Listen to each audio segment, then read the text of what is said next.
Chakma family তিনজনের লাগিয়া লাজঘর না বনিয়া থাকতো না।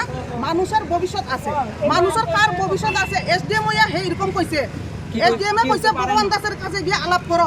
হে একটা সাব ডিভিশন ম্যাজিস্ট্রেট হইয়া হে কইতে পারে না ভগবান দাস এমএলএ জনপ্রতিনিধির কাছে আমার যাও পারে।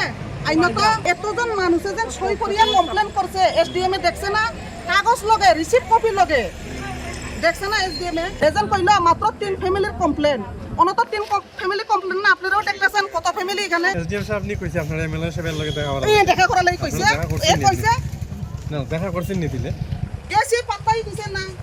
আমরা মানুষ কইও বইন করছেন, আমরা আর কিটা করতাম, বাধ্য কোন রাস্তাত লামছি। আমরা এখানে লাশঘর হইতাছে, যার কারণে আমরা এসডিএম এর কাছে অ্যাপ্লিকেশন দেওয়া হয়েছে। তাই না ডিএম এর কাছে এই রোজে দুইটা মন্দির আছে এখানে দেখেন সব জনসাধারণ আমরা বাচ্চা টাচ্চা লইয়া কোনো ইয়ে নাই, যখন খুশি তখন আমরা আইতে যাইতে পারি।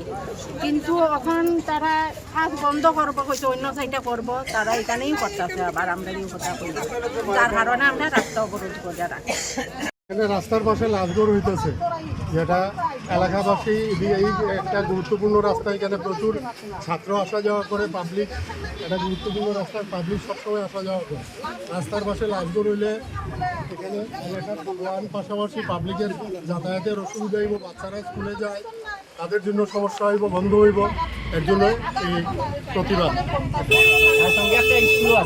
এখানে অঙ্গনওয়াড়ি স্কুল একটা আছে পাশে, এখানে লাশঘর হইতেছে, যেটা এসডিএম এর সাথে আগে কথা হয়েছিল। এসডিএম কইছে, এসডিএম বন্ধ করছে, কইছে এখান থেকে সরাইব, পরে আবার কাজ শুরু করে এখান থেকে লাশঘর সরানোর জন্য। এখানে লাশঘর হইতে পারতো আজকে চাকরি করবা পাবলিকের স্বার্থে।